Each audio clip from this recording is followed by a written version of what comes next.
훅 인터뷰. 훅 인터뷰 이어가겠습니다. 대선이 일주일 앞으로 다가왔는데요.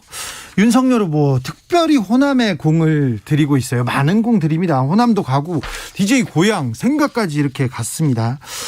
윤석열 후보가 호남 정신에 가장 부합하는 후보라고 이런 말씀을 이용호 의원께서 했는데요.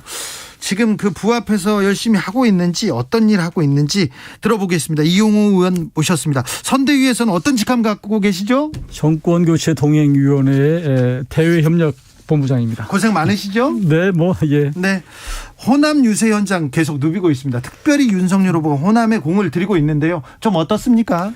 나쁘지 않습니다. 좋다 이렇게 얘기하기는 어렵지만 네. 그러나 여느 대선에 비해서는 확실히 달라진 분위기는 맞습니다. 그래요? 확실히 달라졌습니다. 네, 그렇습니다. 네. DJ 정신을 호남에서 DJ 정신을 계속 강조하고 있어요. 근데 그 호남 사람들이 그걸 보고 어떤 생각할까요? 좀 달라졌습니까? 저는 그러니까 민주당이 네. 예전에 DJ 당시에 민주당의 정신이 많이 희석되고 훼손됐다. 여기는 상당 부분 동의하는 그 호남민들이 많아요. 예. 그래서 그러니까 이제 예전에 DJ 정신이 없어진 호남 정신이 없어진 민주당이다. 이 비판 때문에 네. 그러니까 이제 윤석열 후보는 그 부분을 자꾸 얘기를 하시는 거죠. 그렇습니까? 그래도 색깔론을 꺼내고 나서 DJ 정신을 얘기하고 그러면 김대중 대통령이 좀 슬퍼할 것 같다 이런 얘기도 좀 있습니다.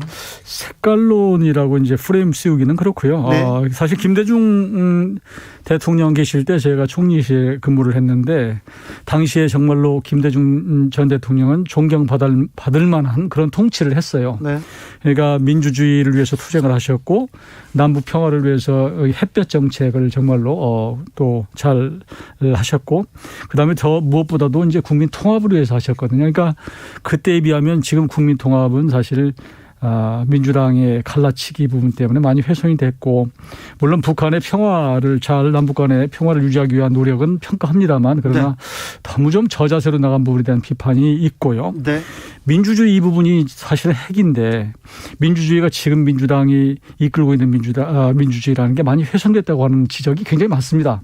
제가 봐도 그렇고요. 예를 들면 입법 폭주, 그다음에 이제 사법부의 그 어떤 코드 인사. 지난번에 사실 시도했습니다만은 사실 중앙선관위의 특정인을 계속해서 기울어진 운동장을 만들고자 하는 이런 것들은 굉장히 위험하고도 의미 있는 일이거든요. 그래서 이런 부분에 대한 그 비판이 있는 게 사실이죠. 그렇습니까? 예.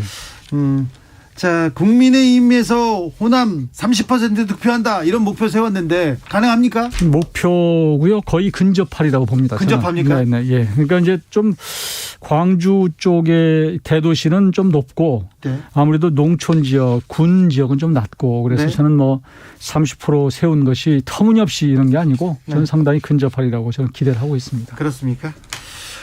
자, 호남에 대해서는 그렇고요. 지금 김동연 후보가 이재명 후보를 돕겠다면서 당선을 위해서 운동화 끈을 묶겠다 이렇게 단일화 선언했는데 이건 어떤 영향을 미칠까요? 저 김동연 전 부총리 참 좋아하는 분이었는데 네. 이렇게 좋은 분들이 정치판에 오면 이렇게 망가지나 하는 생각을 했어요. 저는 정말로. 네. 지난번 얼마 전에 한두 달 전인가요? 저하고도 둘이 식사를 하면서 도와달라고 말씀도 하셨는데 네. 그때 완주하겠다. 하여튼 그 뜻을 받들어서 가겠다 이렇게 했는데 네.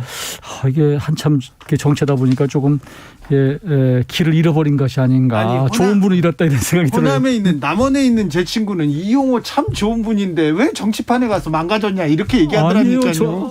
저 친구분의 생각이고 예. 요즘에 격려하는 분이 더 많아졌어요. 그래요? 지역구에서도 그렇습니다. 그럼요. 예. 아무튼 지난번에 김홍걸 의원께서 예. 인종차별주의자가 만델라 존경한다는 소리 하고 있다면서 윤석열 후보를 비판하더라고요. 그게 무슨 소리인지 모르겠네요. 아니, 그 색깔론 얘기하면서 DJ를 계속 얘기하니까 좀 기분이 나쁘대요. 김홍걸. 네.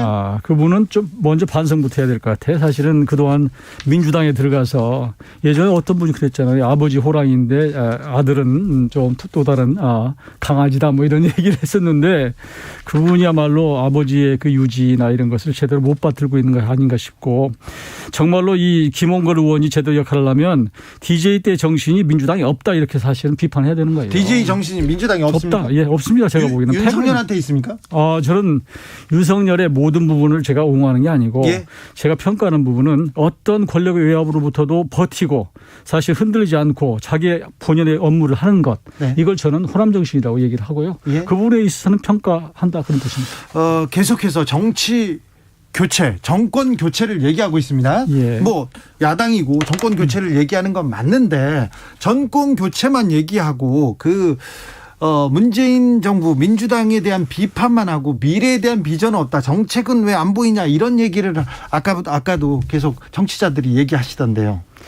저는 정치 교체? 일단 정치 교체라는 말이 무슨 말이에요? 저는 원래 이 대선은 정권 교체인 거예요. 정치 교체는 총선에서 나온 얘기고 이거 완전히 국민들을 헷갈리게 만드는 거지 왜 대선이 정치 교체입니까? 그건 아무 의미 없는 얘기고 지금 우리 국민의힘에서 무슨 정책이 없다 얘기하는데요. 지금은 정권 교체가 선입니다. 지금 무너진 민주주의, 경제 망가뜨린 거, 여러 가지 지금 비정상화된 것 정상화시키는 게 첫 번째 일이고요. 그다음에 이제 정책, 경제 부분에 있어서도 그동안 포퓰리즘이라고 비판하는 이런 것들을 바로 세워야죠. 그게 정권 교체로부터 시작되는 거죠. 그렇습니까? 그러면 민주당 정권 교체만 하면 나라가 나아집니까? 시작이라고 보는 거죠. 그리고 선거라고 하는 것은 잘못됐으면 바꿔야 되는 겁니다. 민주당 그동안에 정말로 얼마나 오만하게 굴었어요. 우리 아시잖아요. 그동안에 입법 폭주할 때 어디 국민들을 얘기 들었습니까? 야당 얘기 들었어요. 막 밀어붙였잖아요. 그때 저는 정말로 민주당이 잘 하려고 그랬다고 생각해요. 예. 그런데 잘 하려고 그러다가도 이게 잘못 갔으면 국민들이 반대하면 야당이 반대하면 들어야 되는 건데 오만해요. 아니 야당이 정말 오만해. 야당이 얘기를 안 해주고 무조건 돌아 앉아서 아니, 그렇지 얘기가 않죠. 안 됐습니다. 그러지는 않았습니까? 저는 네. 꼭 그렇지 않다고 보고요. 그러면요. 네. 민주당이 뭘 그렇게 못했습니까? 민주당 네. 오만한 거예요. 그러니까 오만한 기본적으로 저는 국회에서 얘기를 하는데 네. 180석 갖고 마구 밀어붙였던 그 장면이 생생해요. 그리고 정말로 자기들의 그 순혈주의라고 할까? 패거리 가지고 자기들 그 이익을 지키고자 하는 그런 모습들 보고 저는 굉장히 사실 실망 많이 했어요. 그래요? 저는 네. 애정이 있어서 또 그런 얘기를 하죠. 예, 저는 네. 그런 부분에 대해서 굉장히 실망을 했고 네. 지금 대선에 와서 마치 아주 겸손해져서 국민들 앞에 잘할 것이다, 통합할 것이다. 내가 보기에는 그건 국민들 앞에 지금 얘기하는 것은 진정성이 전혀 없다 이렇게 봅니다. 지금 그 민주당에서 낸 정치 개혁안 이 부분은 많은 부분이 개헌하겠다. 그리고 임기도 줄이겠다. 선거제도도 개편하겠다. 많은 개혁안이 담겨 있는 건 이 부분은 어떻게 평가하십니까? 취지는 좋죠. 근데 그게 평시했어야지. 얼마나 급하면 이제 뒤늦게 하느냐. 네. 사실은 법이라고 하는 게 백주 대낮에 잘 통과를 시켜도 지난번에 선거법 무슨 악용했잖아요. 그러니까 편법적으로 운영했잖아요. 예를 들면 네네. 무슨 위성정당 만들고. 예, 근데 지금 밤에 선거 며칠 앞두고 나서 야밤에 무슨 의총해가지고 그 결의한 걸 누가 믿습니까? 그렇게 순진하지 않아요, 국민들. 지금 판세가 네. 굉장히 초초박빙이라고. 저는 초초박빙이라고 생각 안 합니다. 그러면 저는 오차 범위 내긴 하지만 앞서 있다고 저는 믿습니다. 그렇습니까? 네.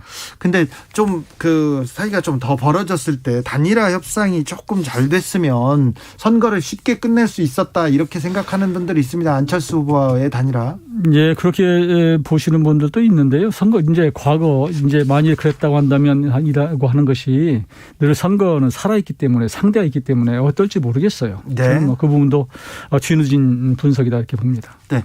그런데 결국 안철수 후보는 윤석열 후보의 단일화에 대해서는 선을 그었고 독자적인 노선을 갈 것 같습니다. 이 부분이 이번 선거에 어떤 영향을 미칠까요? 거의 어떤 쟁점이라고 그럴까 하여튼 관심사는 거의 소멸 단계에 저는 들어갔다고 봅니다. 왜냐하면 안철수 후보의 지지도가 이제 7% 이 정도 5% 가까이 이렇게 또 빠지고 있는 추세이기 때문에 그분이 갖고 있는 어떤 역량 시간 갈수록 지지도가 아마 빠져나갈 것이다. 저는 그렇게 보고요. 네. 저는 이제 앞으로는 그분은 완주할 것이고 그 부분 갖고 계속 논의하는 것은 큰 의미가 없다 이렇게 봅니다. 선거 며칠 안 남았는데 막판에 이제 변수가 나올까요? 큰 실수를 하지 않는 한 어떤 부분이 승부를 가릴 것 같습니까? 저는 지금은 이제 거의 정말 결정적인 누가 스스로 자살골이라고 자책하지 않으면 큰 변수는 없다고 보고요. 다만 이제 투표율이 어떻게 갈까 하는 부분 정도 남아있지 않을까 싶습니다. 투표율은 어떤 변수가 됩니까? 투표율이 많으면 저는 그 야당이 유리하다고 봅니다. 네. 예. 기본적으로 이제 여당은 이 지방자치단체 또 의원 숫자가 많고 이게 많이 장악해 있어서 동원력이 있는 것이 장점인데 그러나 이게 한계가 있거든요. 그 단계를 넘어설 정도의 투표율이 나오면은 야당이 유리하지 않나 싶습니다. 그렇습니까? 네. 네. TV 토론 마지막 TV 토론이 오늘 저녁에 있는데요. 어떻게 보셨어요? 그리고 어떻게 전개될까요? 저는 TV 토론은 이제 4번 오늘 마지막인데요.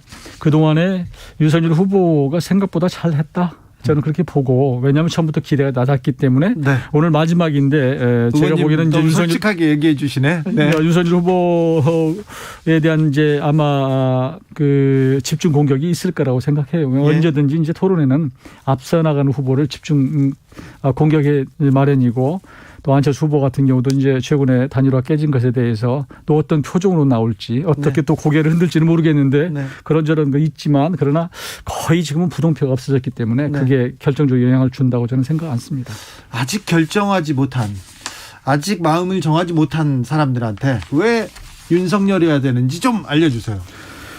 저는 윤석열 후보는 기본적으로는 흠결은 없다고 봅니다. 그 후보 자체는. 그리고 지금 그동안 민주당이 끌고 온 5년간의 여러 가지들 이걸 다시 바로 세우려면 나름대로 소신을 가지고 흔들림 없이 할 수 있는 그 결기가 있는 그런 지도자가 필요하다고 생각하고요. 조금 전에 말씀드렸지만 선거는 기본적으로는 잘못했으면 바꿔야 된다. 저는 그런 기조에서 시작을 합니다. 네. 문재인 정부가 박근혜 이명박 정부보다 크게 잘못했습니까? 그렇게 비교하기는 어렵지만 늘 국민의 기대에는 못 미쳤지요. 그리고 이제 이명박 정부나 박근혜 정부가 잘했다고 보기는 어렵지만 네. 그러나 국민들이 느끼기에는 너무 피곤해요. 너무 피곤하게 만들어요. 그러니까 물론 개혁이란 이름하에 하겠다고 했지만 그걸 국민이 갈라치고 또 누구를 한쪽으로 프레임을 씌워서 몰아붙이고 한 것들이 또 권력이 겸손하지 못한 모습들이 그렇지 않아도 코로나 때문에 힘들고 어려운데 너무 국민들을 힘들게 했다. 그게 저는 정말로 우리 국민들이 느끼는 첫 번째가 아닌가 싶습니다. 네, 말씀 잘 들었습니다. 예, 고맙습니다. 이용우 국민의힘 선대분 정권교체 동행위원회 대외협력본부장이었습니다. 감사합니다. 대선을 향해 외쳐